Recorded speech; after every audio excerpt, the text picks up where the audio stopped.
नमस्कार दोस्तों, हाजिर हूँ मैं अपने यूट्यूब चैनल एस्ट्रोलॉजी आकाश दीक्षित में आप सभी का स्वागत करता हूँ। आज मैं एक नया विषय आप सभी के सामने लेके उपस्थित हुआ हूँ। विषय है महान प्रकांड पंडित लंकेश्वर रावण की कुंडली का अध्ययन।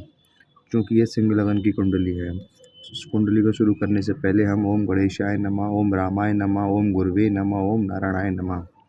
आज हम जानते हैं कि लंकेश्वर जो कि महान एक प्रकांड पंडित थे, उन्होंने तंत्र मंत्र में और जितने भी मेहनत से उन्होंने अपने वरदान हासिल किए हैं वो कैसे किए हैं, भगवान शंकर के भक्त कैसे बने, कैसे उनका पतन हुआ, कैसे वो इतने प्रकांड पंडित मान सम्मान प्रतिष्ठा उनको मिला। चलिए शुरुआत करते हैं। ये सिंह लगन की कुंडली है। यहाँ पर हम देखते हैं सिंह लगन में लग्नेश सूर्य होते हैं जो कि लगन में बैठे हुए हैं। दूसरी चीज़ हमारा दूसरा योग कारक ग्रह होते हैं देवगुरु बृहस्पति। पंचमेश भी हैं और अष्टमेश भी हैं।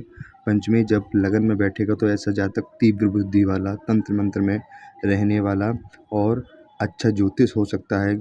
और रावण की ज्योतिष का आज भी पूरी दुनिया में लोहा माना गया है। ठीक है, उसके बाद हम देखते हैं मंगल इनका उच्च का है, शनि उच्च का है, बुध उच्च के हैं, शुक्र अपने दूसरे 10वें घर में बैठे हैं जो कि मालव योग बना रहे हैं। 11वें घर में केतु है और 12वें घर में चंद्रमा है।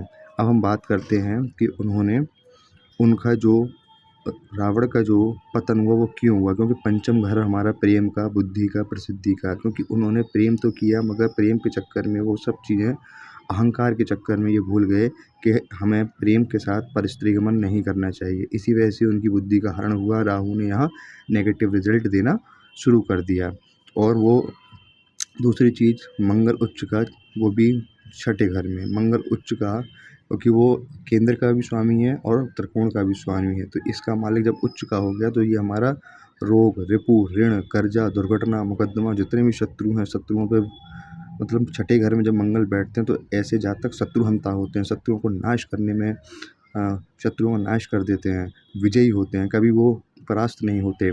और सूर्य और गुरु जब जब आपको किसी भी कुंडली में, किसी भी लग्न में या किसी भी भाव में बैठे मिलें तो ऐसा जातक धर्मात्मा होता है, पूजा पाठ को करने वाला होता है, प्रकांड पंडित होता है। वो उसकी ज्योतिष में रुचि हो सकती है, वो एक अच्छा यूट्यूबर हो सकता है, वो मंत्रों का ज्ञाता हो सकता है, पूजा पाठ करने वाला होगा, मंदिर मंदिर जाने वाला होगा। ठीक है, अब बात करते हैं मंगल के उच्च होने की। रावण इस वजह से नहीं झुका क्योंकि उनका मंगल उच्च का होकर छठे घर में था। इसी वजह से उनको गुरूर, अहंकार था। क्योंकि उनकी 8वीं दृष्टि लगन पे पड़ेगी। जब उनकी दृष्टि लगन पे पड़ेगी तो ऐसे जातक को जो है घमंड, धैर्यहीनता बहुत बहुत आती है। ठीक है, शुक्र इनका अच्छा है, बुध इनका उच्च का बैठा हुआ है द्वितीय भाव में। द्वितीय भाव हमारा धन, कुटुंब, वाणी, ऐश्वर्य, मान, पद, प्रतिष्ठा। तो उनको सारी चीज़ें मिली। मेहनती उन जिस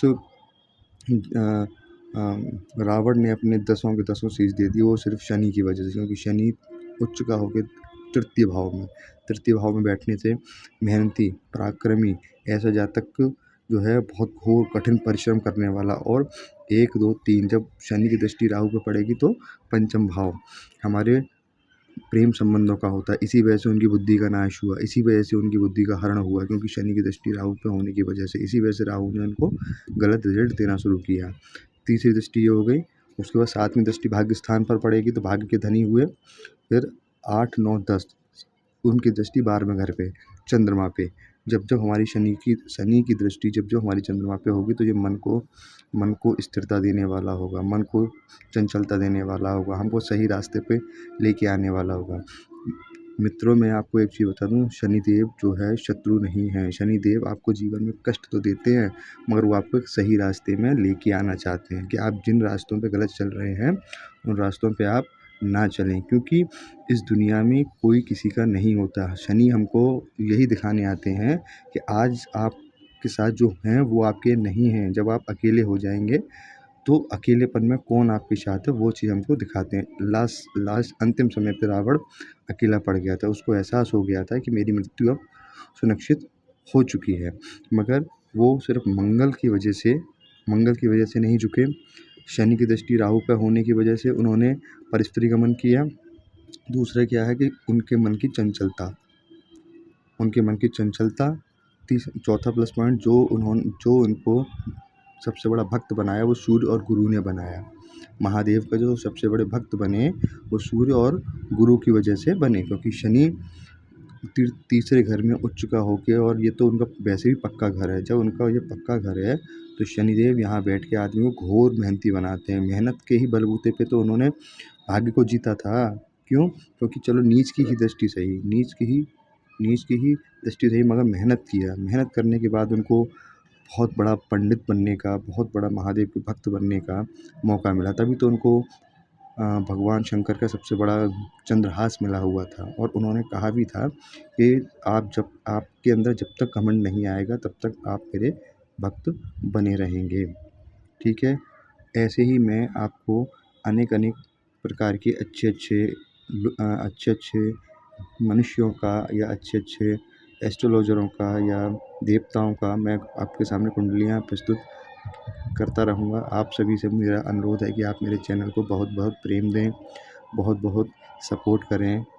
धन्यवाद।